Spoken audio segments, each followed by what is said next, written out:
संत कहिए, तत्वदर्शी कहिए, ईश्वर के अवतार कहिए, और अपनी बुद्धि विवेक कहिए, यही बताता है कि मनुष्य शरीर सर्वश्रेष्ठ शरीर है। बाघ, सिंह, हाथी, बड़े हिस्स जानवर, सब पर शासन मनुष्य। भूलोक को कौन कहे, अंतरिक्ष में भी इन्हीं का आधिपत्य है। लेकिन ये बाहरी क्षमता से कल्याण नहीं होगा। कल्याण होगा सुखमन घाटी में प्रवेश करने से। अभी गुरु महाराज के वक्तव्य को सुना। भगवान राम कहिए या सब संत कहिए, सब भगवान अवतारी व्यक्ति। यही कहा कि मनुष्य शरीर सर्वश्रेष्ठ है, बड़े भाग से ईश्वर की कृपा से मिला है। कोई नहीं कह सकता है अपनी ओर से हम इस शरीर में आए हैं। घर बनाया है संजय और बाबूजी मिलके। आप जिस घर में आप हैं, हम हैं, उस घर को किसने बनाया?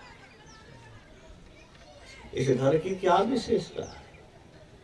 इस घर की विशेषता है कि शरीर से हम मोक्ष पा सकते हैं। मोक्ष का अर्थ क्या है? सारे दुखों से छूट जाना, ईश्वरत्व पा लेना।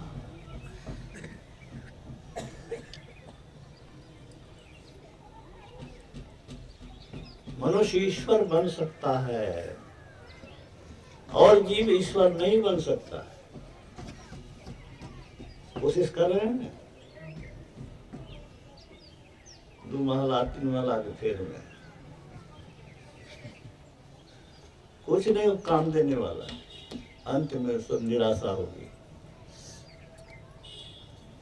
वो भी कीजिए, लेकिन साथ में संत महात्मा के उपदेश को मत भूलिए।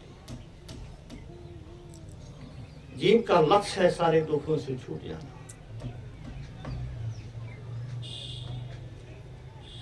ये काम शरीर को आध्यात्मिक प्रयोगशाला बनाने से ही होगा।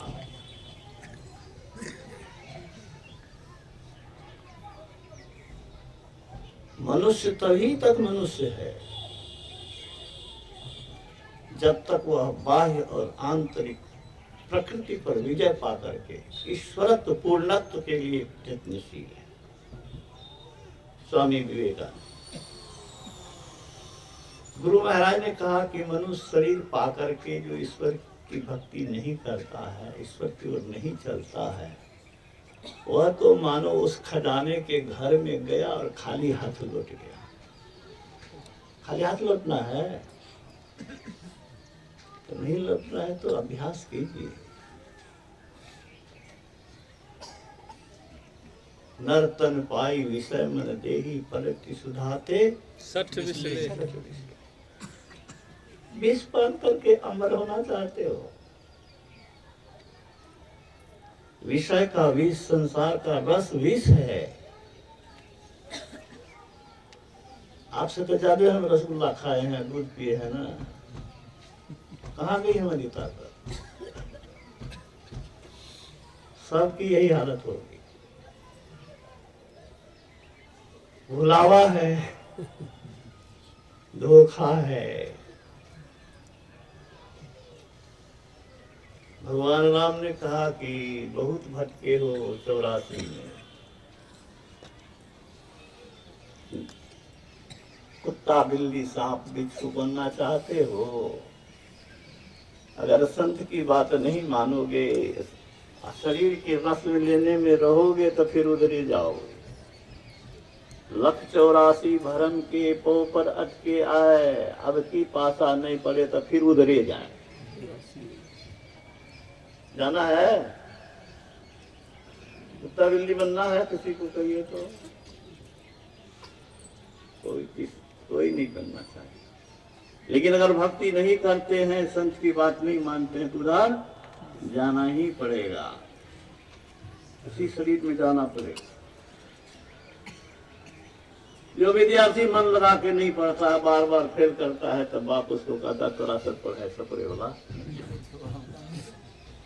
हाँ, तो मोक्ष के लिए कोशिश नहीं करोगे, संत महात्मा की बात नहीं मानोगे तो ये शरीर छिना जाएगा, कुत्ता बिल्ली की जोनी में जाना पड़ेगा। फिर और सब जीव है ना, उसको भी मौका मिलेगा ना, सिर्फ आप ही को मौका मिलेगा बार बार। ये दुख सागर है, ये भव सागर कहते हैं, ये दुख सागर है। गुरु महाराज कहते हैं ये संसार काजल की पोटली है, कुछ न कुछ दाग लग जाता है, उसका फल दुख अवश्य होता है। दुख कोई नहीं चाहता, तो नहीं चाहते हो तो क्या करो, जो संत उपाय बताया है उस रास्ते पर चलो। परिश्रम बेकार नहीं जाएगा, परिश्रम बेकार नहीं जाएगा। ये कितनी बड़ी बात है। देखिए, खेत जोत के छोड़ दो, बेकार हो गया जोतना। खूब पढ़ा, कलेक्टर बन गया और कैंसर लेकर के चला गया, मेहनत कहाँ गया, पानी में। लेकिन भक्ति का बीज डालो, ये अमर वृक्ष है, ये अमर फल देगा, अमरत्व देगा। ये कुल बिंदेश्वरी कह रहा है, सब संत और भगवंत कह रहे हैं। इसलिए इस काम को मुस्तैदी से करना चाहिए। संसारिक उपलब्धि के लिए इतना विकल्प है, उससे ज्यादा विकल्पता इसके लिए रहना चाहिए। शरीर तो क्षणिक है, क्या सर, क्षणिक शरीर के लिए सारी ऊर्जा लगा दें और अनंत अपार सुख को पाने के लिए, अनंत जीवन को सुखमय बनाने के लिए कोशिश नहीं करें, उसके लिए प्यास नहीं रखें, उसके लिए पुरुषार्थ नहीं करें। ये क्या है बोलिए तो? आत्मघात है, अपने घर में आग लगाना है, सौभाग्य के घर में आग लगाना। भगवान राम ने यही कहा, इस दुख सागर को पार करना है तो मनुष्य शरीर तो नौका मिल गया, और गुरु मल्ला पार करने वाला खेवनहार मिल गया। अनुकूल हवा चल रही है, उनकी कृपा है ही। जो तेहि पंथ चले मन लाई, तो हरि काहे न होई सहाय। सहायता करने के लिए तैयार, आप तैयार नहीं है करने के लिए। हाँ, था बहुत दिन पर आपको देख रहे हैं।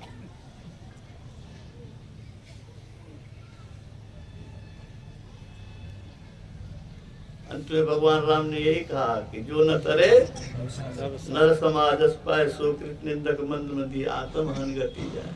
वह मंदमती है, मोटी बुद्धि है, आत्महन गति जाए, अपनी आत्महनन कर रहा है, अपनी हानि कर रहा है। सरसंडी से आए हैं हमारे बाबा, मैं बाबा बोलता हूँ उसको, हृदय उनका बाबा वाला है। उनसे एक भजन सुनने की इच्छा है।